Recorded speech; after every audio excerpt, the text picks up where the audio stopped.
बात करेंगे अब अपन स्रोतस विकार की बात करेंगे। तो स्रोतस विकार जो अपन देखते हैं सिलेबस पॉइंट ऑफ व्यू से अपन देख रहे हैं, तो ये जो दिख रहा है यहाँ पे जो स्लाइड दिख रही है, कटिंग दिख रही है, इसमें सिलेबस से ली गई कटिंग है ये।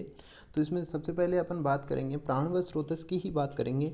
इसके अलावा अपन देख रहे हैं अन्न व स्रोतस हैं, रस व स्रोतस है, रक्त व मांस व और मूत्र व, इन सब स्रोतस भी अपने सिलेबस में दे रखे हैं। तो धीरे धीरे अपन इन सब की ही बात करेंगे। दूसरा आप देख रहे हो, जैसे पहले अपन इसमें देख रहे हैं प्रतिशय की बात आ रही है, तो प्रतिशय अपन समझते हैं जी हाँ। तो इसमें कॉमन कोड दे रखा है, तो कहीं ना कहीं अपने को थोड़ा सा मॉडर्न से अटैच करवाना पड़ेगा टॉपिक को, है ना। जैसे प्रतिशय बात करें, कास्ट की बात करते हैं, तो जैसे कफ दे रखा है, तो इसको अपन को मॉडर्न से अटैच करवाना पड़ेगा। चलिए यहाँ तक अपन छोड़ते हैं। इसके बाद अपन बात करें अगर थोड़ा सा बड़े की, तो यहाँ पे अपन देख रहे हैं जैसे स्प्लेनोमेगेली यहाँ पे दे रखा है ना। और इसके अलावा एनीमिया वगैरह अपने को दे रखा है। तो ये सब भी अपने को मॉडर्न में भी थोड़े थोड़े पढ़ने हैं, तो इनकी बात भी अपन करेंगे। जी हाँ, तो सबसे पहले अपन यहाँ पर बात करेंगे, तो अपन सबसे पहले कास पढ़ेंगे। हालांकि तो स्रोतस विकार हैं, तो इनमें ये देखना है कि जो शिशु है, क्योंकि अपन कुमार भृत्य की बात कर रहे हैं, तो इसमें मान लीजिएगा शिशु है, तो प्राण व स्रोतस में किस प्रकार से कौन कौन सी व्याधियाँ उत्पन्न हो रही हैं उसके, तो वो सब अपन देखते हैं। एग्ज़ाम की अगर बात करें तो एग्ज़ाम में जो है यहाँ से ज़रूर मतलब क्वेश्चन आता है, काफ़ी एक बड़ा ठीक ठाक पोर्शन है। बड़े क्वेश्चन भी बनते हैं, छोटे भी बन जाते हैं, तो काफ़ी इंपॉर्टेंट है। तो अपन सबसे पहले यहाँ पे बात करेंगे, तो कास्ट की बात करेंगे, उसके बाद प्रतिशय आगे लेते हुए चलेंगे। जी हाँ, तो बात करते हैं सबसे पहले अपन प्राण व स्रोतस की बात करते हैं। तो ये अपन ने पीछे देखा है। तो सबसे पहले अपन कास्ट पढ़ेंगे, प्रतिशय पढ़ेंगे, तमक श्वास पढ़ेंगे, उत्फुलिका। उत्फुलिका निमोनिया को बोलते हैं। अगर मॉडर्न आस्पेक्ट से देखा जाए तो कफ वगैरह अपन समझते हैं कि कॉमन कोल्ड अपन आराम से कर लेंगे, कोई ज़्यादा इंपॉर्टेंट चीज़ है भी नहीं, है ना, अपने को सब जानते हैं। लेकिन निमोनिया की बात करें तो मॉडर्न आस्पेक्ट से निमोनिया बहुत इंपॉर्टेंट है, ठीक है। तो वूपिंग कफ वगैरह ये सभी अपन देखेंगे, है ना। जी हाँ, तो बात करेंगे अपन सबसे पहले कास की अगर बात शुरू करते हैं जी। तो सबसे पहले कास, जिसको अपन ने कफ बोला है, तो किस प्रकार से कहते हैं कि अपन ने देखा है कि कसनात कास है, इसका मतलब ऊर्ध्व गति से रहता है, ऊर्ध्व गति। तो इसमें क्या होता है कि जो वायु है वो ऊपर की तरफ जो है उसका गमन होता है, कि कसति शिरः कंठ ऊर्ध्व गच्छति वायु रीति कास है, कि साहब वायु क्या होती है, कंठ से ऊपर की ओर सिर की तरफ जो है वो क्या है, गमन करती है, इसलिए इसको क्या अपन कहते हैं, कास कहते हैं। ऊपर ने अपने देखा कि कसनात कास का मतलब भी क्या होता है, ऊर्ध्व गति होता है। जी हाँ, तो ये अपने को लिखना थोड़ा सा ज़रूरी हो जाता है, एग्जाम में डायरेक्टली क्वेश्चन आ जाता है कास का। अच्छा, यहाँ पे मैं छोटी सी बात कहना चाहूँगा कि कास जो है इसकी टेंडेंसी जो होती है वो कम होती आने की, क्योंकि अपन जानते हैं कास का अलग से अध्याय दिया गया है, आचार्य चरक ने अलग से बताया गया है कास के बारे में। तो जनरली कास के क्वेश्चन चरक की तरफ डाइवर्ट हो जाते हैं, इसलिए इधर कम पूछे जाते हैं, फिर भी आ जाता है। अगर सीएसयू से विद रिस्पेक्ट देखें तो अपन क्वेश्चन आ जाता है। जी हाँ, अब अपन आगे देखेंगे कि कास एक लक्षण है, कहने का मतलब एक सिम्टम आता है। मान लीजिएगा कास अपन किसको बोलते हैं, जनरल लैंग्वेज में खांसी को बोलते हैं, तो खांसी तो एक सिम्टम है ना। या फिर अपन कहें एक ऐसा सिम्टम है जो किसी दूसरे रोग में आता है, समझ रहे हैं। जी हाँ, तो एक लक्षण है जो अनेक रोगों में पाया जाता है। लेकिन मान लीजिएगा ज़्यादा हेवी अगर अपने को कास हो रहा है, परंतु जहाँ इसके लक्षण जो हैं इसके अनेक लक्षण मिलते हैं, या फिर कहें ये डोमिनेंट है किसी पेशेंट के ऊपर, तो अपन इसको क्या कहेंगे, एक इंडिपेंडेंट डिजीज़ कहेंगे, कहीं अपन स्वतंत्र इसको रोग मान के चलेंगे। जी हाँ, तो इसलिए अपन कास को क्या पढ़ रहे हैं, अलग से पढ़ रहे हैं। जी हाँ, बिल्कुल। इसके बाद अपन आगे बात करेंगे कि निदान किस प्रकार से कास हो रहा है, एटियोलॉजी अगर अपन इसकी समझें तो इसमें कैसे होता कैसे है कि मुख, नासिका एवं गले में धूम के प्रवेश करने से।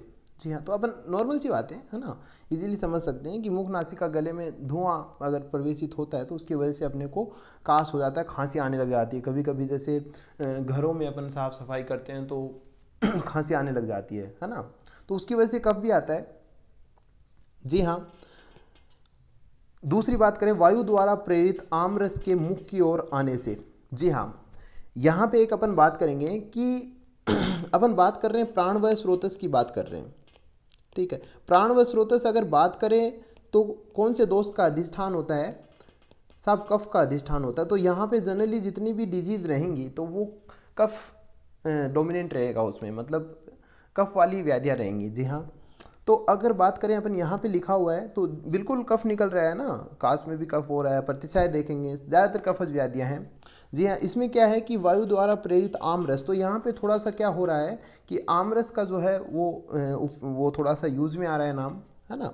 तो मुख की ओर आने से तो निदान जो है वो कहीं ना कहीं पित्त के अधिष्ठान से रिलेटेड है। तो इसको अगर अपन जनरली दोषों की बात करें, है ना, तो काश में किस प्रकार के दोषों का जो है वो आधिक्य रहता है निकलते, तो कफ के जो दोष होते हैं वो जनरली निकलते हैं। जी हाँ, वायु का अगर बात करें तो वायु तो गति करवाने के लिए रिस्पॉन्सिबल रहती है। जो ऊर्ध्व गति हो रही है, हो किसकी वजह से रही है, कफ खुद पंगु है ना, अपन ने पढ़ा है श्लोक भी, तो गति जो है वो वायु करवाती है। अगला है कि वायु द्वारा प्रेरित आमरस के मुख की ओर आने से भी क्या होता है, अपने को खांसी आ जाती है।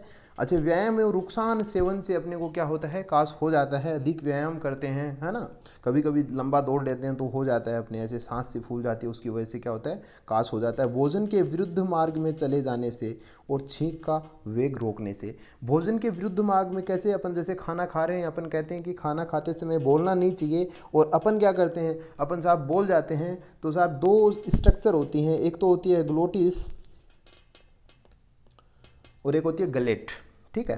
तो जो ग्लोटिस जो पार्ट होता है वो जो लंग्स की तरफ जाता है, अपन कहें ट्रेकिया की ओपनिंग होती है, और जो ग्लेट होती है वो होती है ईसोफेगस, या फिर अपन कहें आहार नाल की जो है ओपनिंग होती है। आगे पीछे होती है, आगे पीछे बना नहीं सकते, तो साइड बाय साइड बना रखें। तो जो ग्लोटिस जो होती है वो कवर्ड होती है किससे, एपीग्लोटिस से कवर्ड होती है ना। तो एपिग्लोटिस से कवर, जब अपने को बोलना होता है तो यहाँ से एयर आती है और एयर प्रेशर लगता है, एपिग्लोटिस ओपन हो जाता है और जो है वो मतलब अपने शब्द निकलते हैं। और सांस वगैरह जो जब अपन सांस लेते हैं तो भी जो है वो ग्लोटिस ओपन हो जाता है और सांस आता रहता है। जी हाँ, लेकिन साहब बोलिए, अपन बोलते हैं तो ग्लोटिस ओपन होता है। अच्छा, अब अपन ने क्या, खाना खाते हैं तो वो इधर चला जाता है, गलेट ऑलवेज ओपन रहती है ना। अब यहाँ पे मैं एक क्वेश्चन पूछता हूँ आपसे, बता देना आप, कमेंट में ज़रूर बताना यहाँ पे कि साहब गलेट जो है ऑलवेज ओपन रहती है, मैंने बता दिया, खुद से बता दिया, लेकिन जो ग्लोटिस होती है वो क्या होती है, वो बंद रहती है ना। वो बंद क्यों रहती है कि अपन जब खाना खाएं तो एपिग्लोटिस अगर हटा हुआ रहेगा या फिर नहीं होगा, या फिर ग्लोटिस अपन का ओपन रहेगी, तो खाना जो है इसकी जगह, मतलब आहार नाल में जाने की बजाय, पेट में जाने की बजाय वो कहाँ चला जाएगा, ट्रेकिया में फंस जाएगा, और जिसकी वजह से अपने को खांसी आती है। ठीक है, तो ये तो रोल हो गया एपिग्लोटिस का, और ये खुला रहेगा तो इसमें खाना चला जाएगा, बिल्कुल ठीक है। लेकिन अब क्वेश्चन ये है कि साहब अपन जब रेस्पायर कर रहे हैं, रेस्पिरेशन हो रहा है, सांस अपन ले रहे हैं, गलेट खुला ही पड़ा है, ठीक है, इसको बंद नहीं किया गया है, लेकिन फिर भी अपन कहें कि जो एयर जो होती है अपन सांस लेते हैं वो कहाँ जाती है, वो लंग्स में ही जाती है, हवा पेट में क्यों नहीं जाती, जबकि ईसोफेगस तो खुला ही है, इसका दीवार कोई इसके ऊपर बंद करने के लिए कुछ नहीं है ऐसा सिस्टम। तो ये आप जवाब दीजिएगा कि क्यों इसमें हवा नहीं जा रही, लंग्स में ही क्यों जाती है। जी हाँ, ये तो हो गई प्रश्न की बात। आगे अपन चल रहे हैं कि भोजन के विरुद्ध मार्ग में चले जाने से, छींक के वेग को रोकने से, इनकी वजह से भी क्या होता है साहब, अपने को काश हो जाता है, खांसी आ जाती है। जी हाँ, यहाँ पे मैंने बताए भेद बताए हैं थोड़े से, इसमें कुछ खास किया नहीं है अपन ने। पांचों भेद हैं, काश के भेद हैं पांचों ही, वातिक काश, पेतिक काश, कफज है, छतज और क्षयज। ये तीनों साध्य होते हैं, ये थोड़े कृषि साध्य, और क्षयज जो होता है वो, इनकी हालांकि चिकित्सा जो अपन यक्ष्मा की तरह करते हैं, है ना, यक्ष्मा के तरह इनकी चिकित्सा की जाती है, राजयक्ष्मा अपन कहें, क्योंकि छतज और क्षयज आप देखोगे ना तो उसमें भी आपको क्षय यक्ष्मा का एक रूप मिलता है क्षय के कारण, है ना। अच्छा जी, तो ये जो है 5 प्रकार अपने को काश के भेद मिलते हैं, यहाँ पे बता दिया गया, क्योंकि अपन काश पढ़ रहे थे, इनके बारे में कोई अपन बात नहीं करेंगे, तो ये आचार्य चरक ने बताए हैं। ठीक है, इसके बाद अपन आगे चलेंगे कि काश के विशिष्ट कारण क्या हो सकते हैं। हालांकि वो भी कारण ही थे, ये भी मान सकते हैं, ये अपन देखेंगे। विभिन्न जीवाणुओं का संक्रमण देखेंगे अपन, एडिनोवायरस वगैरह और भी इन्फ्लुएंजा वगैरह, अभी लास्ट में अपन थोड़ी सी मॉडर्न से इसको लिंक करवाएंगे। हालांकि अगर थोड़ा और डीपली करना है तो आप बता दीजिएगा और एक अलग से इसके ऊपर मॉडर्न बना देंगे, लेकिन कफ के लिए इतना ज़रूरी है नहीं। निमोनिया जैसे टॉपिक है, इंपॉर्टेंट है, उनके ऊपर अपन स्पेशली थोड़ा पढ़ेंगे।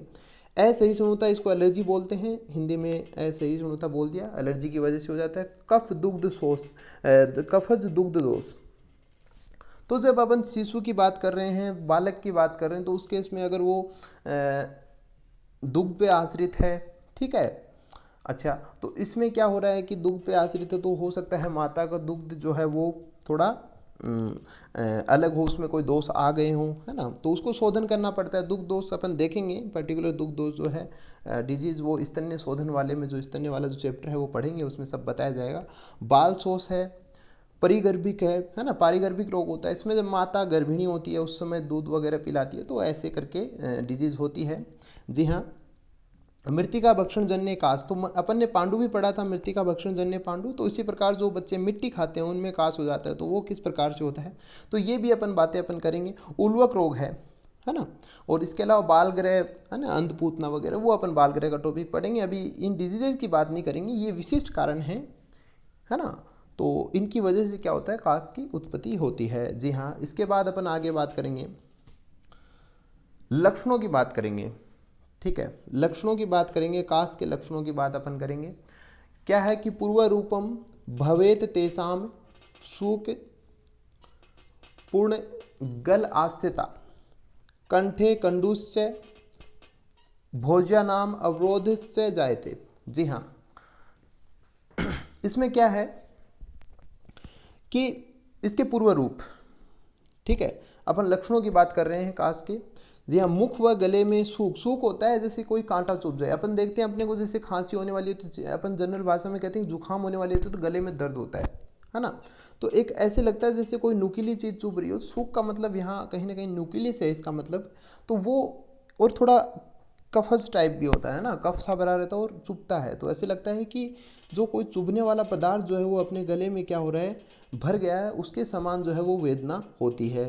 साहब, ये हो गया एक लक्षण। दूसरा है कि कंठ में कंडू, तो अपन कहते हैं खुजली सी भी चलती है, बार बार अपन गले से ऐसे करते रहते हैं ना, तो और वो कान को भी ऐसे खुजलाते रहते हैं वो। ठीक है, कंठ में कंडू रहता है, वह बोझे पदार्थों का गले में अवरोध। क्यों? क्योंकि कफ का जमावड़ा हो जाता है, कफ जम जाता है, उसकी वजह से क्या होता है कि भोज्य पदार्थ अपन जो कुछ भी खाते हैं ऐसे लगता है कि गले में रुक रहे हैं, खाए नहीं जाते, निगले नहीं जाते सही से।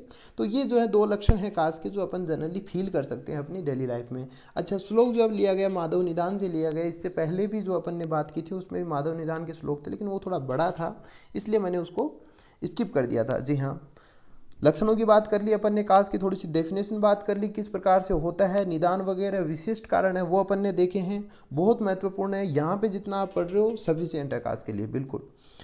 चिकित्सा की बात करेंगे, बहुत महत्वपूर्ण पॉइंट है।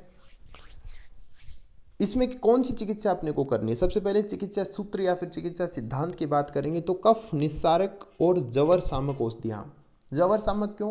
क्या है कि कफ वो हो जाता है ना स्टोर, तो उसकी वजह से सांस लेने में कठिनाई होती है ना, गले में कफ हो जाता है। डायरेक्टली जवर नहीं होता है, लेकिन हालांकि थोड़ा तीव्र है तो हो सकता है जवर। नॉर्मली क्या होता है, वो जोर आता है अपने को सांस लेने में, उसकी वजह से बॉडी टेम्परेचर थोड़ा सा इंक्रीज हो जाता है। तो जवर सामक औषधियों की बात अपन करें। कफ निस्सारक होगा तो कफ निकालना है अपने को, बिल्कुल।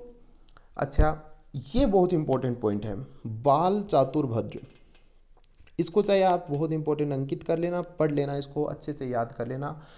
बच्चों को दिए जाने वाले होते हैं, बाल चातुर्भद्र बोलते हैं इसको। मुस्ता, पीपली, अतिविसा और क्रिकेट श्रृंगी। जी हाँ, ये चार चीज़ें हैं, इनको प्रैक्टिकल में भी बहुत ज़्यादा पूछा जाता है।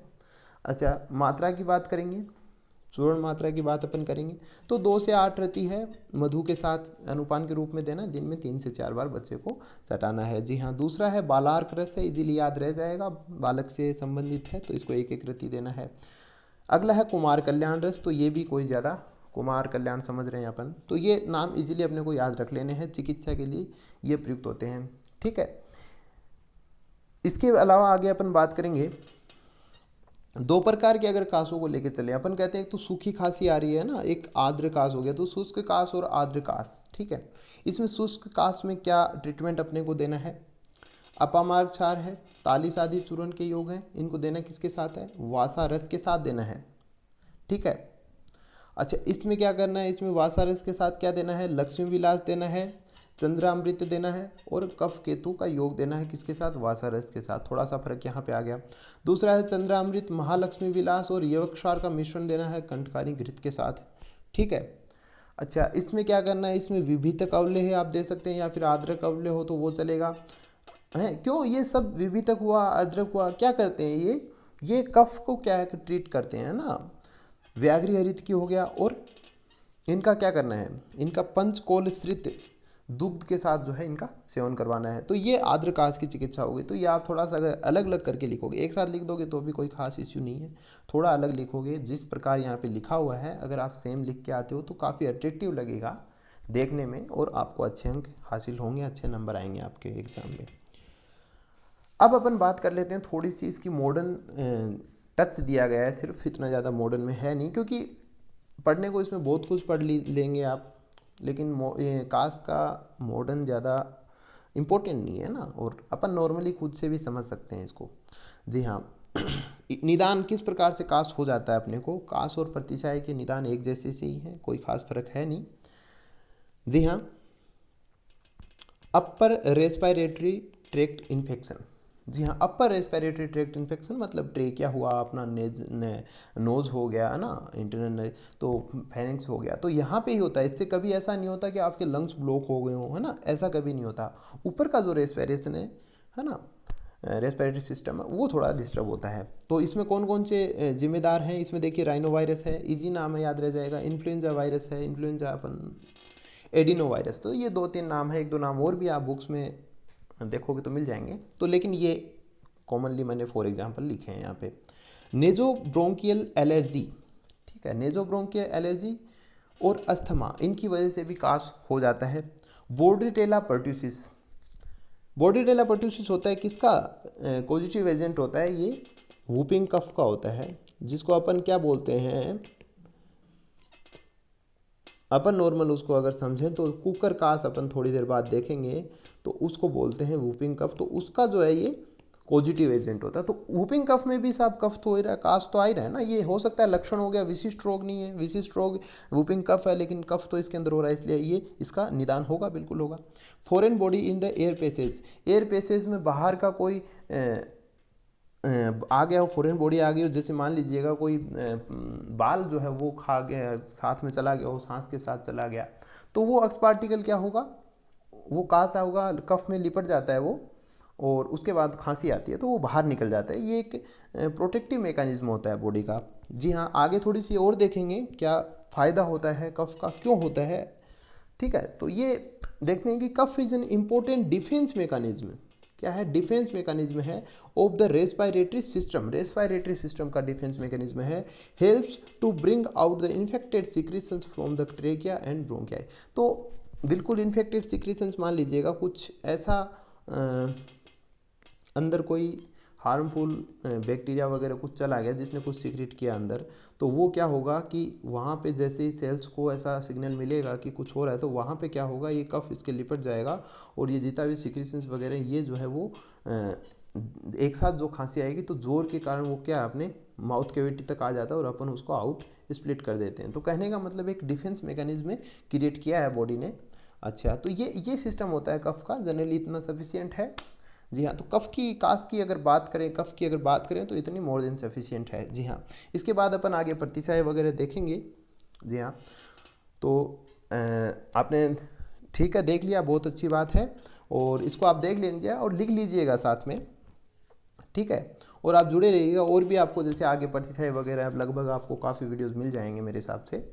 जी हाँ, और आप व्हाट्सएप ग्रुप है, लगभग शायद आपको लिंक मिल जाएगी, है ना, व्हाट्सएप ग्रुप की लिंक आपको डिस्क्रिप्शन में मिल जाएगी। ना मिलती है तो आप यहाँ पे जाइएगा, इंस्टाग्राम पे सर्च कीजिएगा, आप इस जगह पे जाएं और मैसेज कर दें मुझे आप, है ना, और अपनी ईयर बता देना, ताकि उस हिसाब से आपको ग्रुप में ऐड कर दिया जाएगा। डायरेक्टली ऐड हो रहे थे, लेकिन उसमें क्या हो रहा है, थोड़े शैतानी टाइप के बच्चे जो है ऐड हो रहे हैं, तो वहाँ पर थोड़ा इनडिसिप्लिन क्रिएट हो रहा है। इसलिए इस प्रकार से ऑन मैसेज आप अगर जुड़ना चाहोगे तो शायद आपकी इच्छा जो है वो पढ़ने के हिसाब से रहेगी, तो थोड़ा सेफ रहेगा। जी हाँ, तो आप इस प्रकार से ज्वाइन कर सकते हैं। जी हाँ, बहुत बहुत धन्यवाद। और अगर आपको कोई तकलीफ़ होती है तो आप ज़रूर बताइएगा, आप डायरेक्टली आपके सॉल्यूशन किए जाएंगे। कुछ लोग करते हैं, कभी कभी हो जाता है कि टाइम नहीं मिल पाता, तो लेकिन फिर भी हो जाएगा, है ना। आप ज़रूर मैसेज करें कोई छोटी मोटी डाउट हो तो, और जुड़े रहिएगा। इसके अलावा आप शेयर कर सकते हैं चाहें तो। अच्छा, और अभी धन्यवाद।